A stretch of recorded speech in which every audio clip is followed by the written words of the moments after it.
And let's move on to our third story of the evening and welcome in Matthew Owens, who's here alongside me as well, getting ready. So I'll start the topic and he'll come in to talk about it. Hello, Matthew. Waiting in. Nice to see you.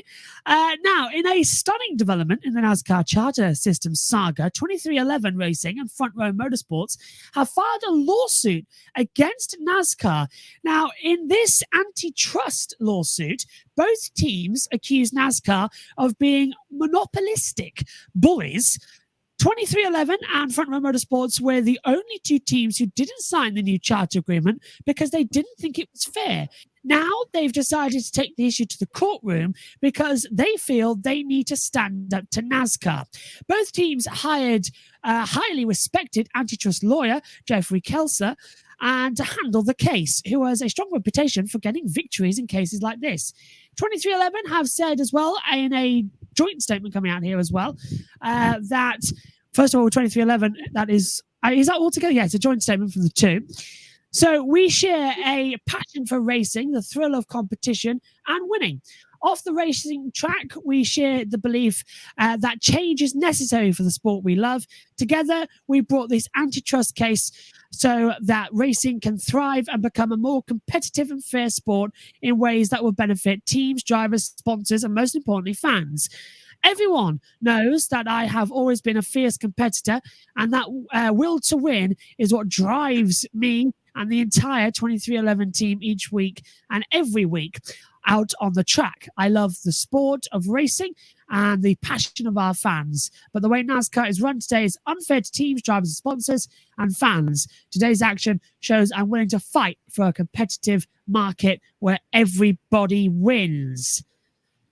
Certainly a very dramatic post as well, because coming with all this going on right now, it makes you wonder how Denny Hamlin, who co-owns 2311 Racing, and Tyler Reddick, who drives for the team, is handling the playoff as well, given all the turmoil on track. Now, it's hard to imagine that they can all give their focus towards making the next round of the playoffs with all of this drama going on. Hamlin has posted as well, coming on, very surprising admission from Denny while answering Jeff Cluck's question, saying, I'm not in it mentally, I can tell you that. There's a lot of wires crossed and bolts loose at the moment, but what can you do? I'll just do the best I can, drive the car and do my part.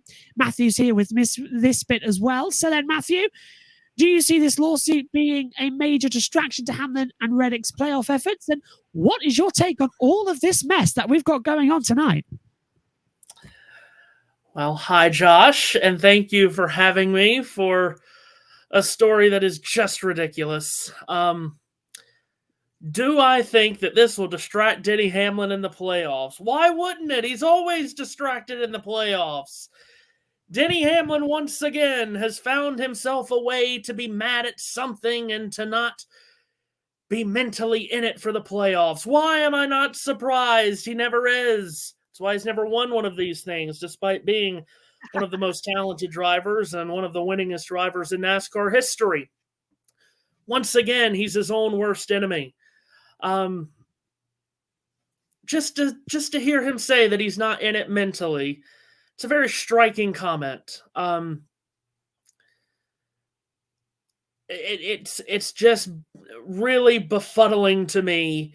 I understand he has a big part in this 2311 team as a co-owner, but at the same time, his job is also to drive the Joe Gibbs Racing number 11 as best he can every single week and to compete for race wins and championships, which he's always competing for, but he's never winning.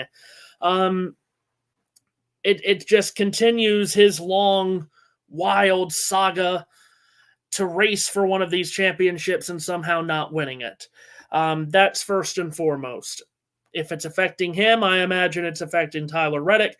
He was terrible on Sunday at Kansas in a race where the race that he won at last year, he's below the cut line in 4 races now into the playoffs. He's below the cut line as the regular season champion. So I guess it's affecting him too. As far as just this overall chaos, I'm just so frustrated. I'm just so frustrated by it. And I'm going to come out and say right away, I know nothing about the legality of all of this. I'm not a legal expert in any way possible. I'll get Megan back. It's all right. yeah, thank you. But it's just, this is beyond frustrating because you know, and I'm sure a lot of people are the same.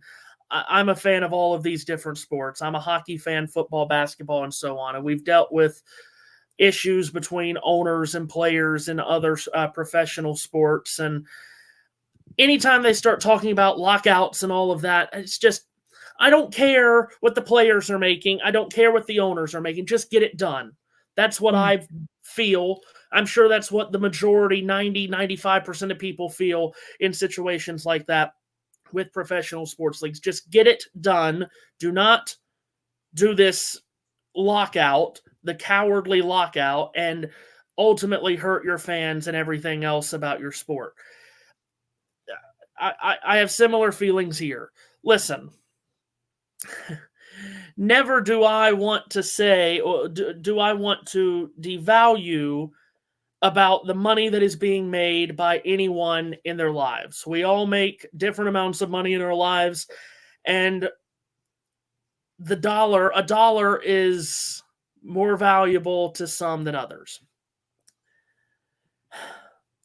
I'm not going to sit here and feel bad for NASCAR Cup Series drivers or NASCAR Cup Series owners. They're not digging in the corners of their couches looking for pennies and quarters to pay for their groceries. I'm sorry, they're just not. I'm not going to sit here and feel bad about it. I don't know what that makes me, but I'm just not. So just get it done. Put all of the stuff aside. I was about to say a bad word, sorry.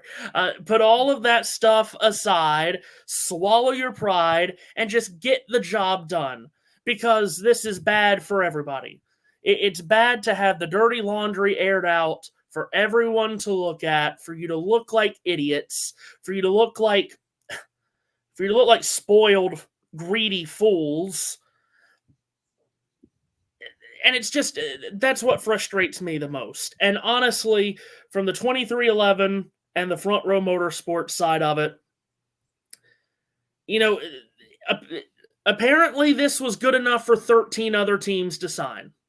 Was it exactly what they wanted? No, but very few times in cases like this do owners or sports franchises get exactly what they want. But it was good enough for 13 other teams to sign. It was good enough for the people at Hendrick Motorsports and Team Penske and Joe Gibbs Racing, the giants of the sport, to sign. Apparently, it's not good enough for these two. Okay, that's fine. But at the end of the day, and we have seen this for decades in NASCAR, everything gets played on NASCAR's court, and NASCAR brings the ball. Going to have to play by NASCAR's rules. It feels pretty simple to me on that. If you want to take them to court, good luck. I've already forgotten what the lawyer's name is. What's the lawyer's name that's representing FRM in 2311? Anyway. Jeffrey Kelser. Thank you. So I heard him earlier today. He was on with Dave Moody on Sirius XM NASCAR radio, and I was listening to him earlier, and he was, of course, making his case for the people that he's defending, and he brought up that NASCAR has monopolistic tendencies, and that they don't allow for a competitive atmosphere with stock car racing because NASCAR is the only premier stock car racing sanctioning body in the world. Okay, yeah, that is true. And there are rules set in place for companies to not have a monopoly of something. Okay, great. Then he brings up the case, we don't know if other competitors in stock car racing would make NASCAR better. Well, stop right there. Stop right there. And let me say, thank God we've never had to find out. Because if we learned anything from the CART And the IRL split, there's someone calling me. He's probably calling me right now, Kessler or whatever his name is, calling me right now to explain itself. But if we've learned anything from the CART and IRL split, is that it helps absolutely nobody. It just doesn't. It splits teams, it splits the fan base, it splits the sport, it splits everything. So why he would even bring that up is beyond me. Why would we want to know what a world would look like with a competitor to NASCAR in stock car racing? I don't want to know that world. Just don't. So I don't think that helps his case at all. Then he went on in talking to Dave Moody, talking about the beaten spouse theory about how, why did Roger Penske sign on this, and why did Rick Hendrick sign off, and Joe Gibbs sign off, and all of these other teams? Why did they sign off on the charter agreement to begin with? And he said, with this beaten spouse theory of once the bully continues to beat down on whoever else, but then the cops get called and they check on them, and then all of a sudden the spouse says, "Oh, I'm fine, I'll live." Are you kidding me? This is Roger Penske. This is Rick Hendrick. This is Joe Gibbs. They're not going to give in just because they're done with it. Okay? As I said, it was good enough for 13 other teams to sign. It's pretty clear that, as I said earlier, it's NASCAR's court. They bring the ball. You have to play by their rules. I'm really just done with it. I'm quite disgusted with all of it. And this probably will not end well for much of anyone, because this is going to carry on for months, Josh, if not years. This is not going to be decided by the end of October. We're not going to have a decision by Halloween. Enough already. Already. Enough of it. Get it done.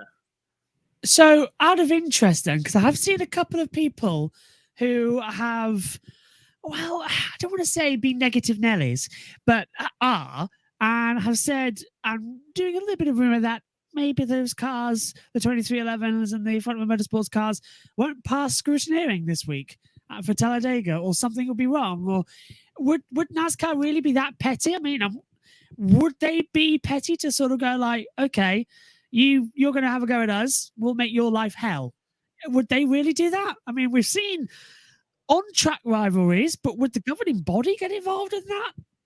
Does that happen in everyday life, Josh? Does that happen in everyday big company political and legal wars?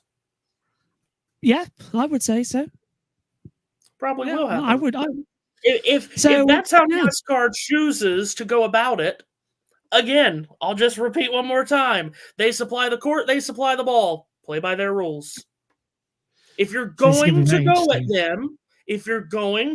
them, be ready for the ramifications. Yeah, we saw that first part of the letter that got sent out, didn't we, as well? That raised a few eyebrows when it all got kicked off. We'll bring you round-the-clock news on this and as it develops, as we do here on the Grid Tonight show. Matthew, thank you very much for your company this evening as well, and stepping in at the last second.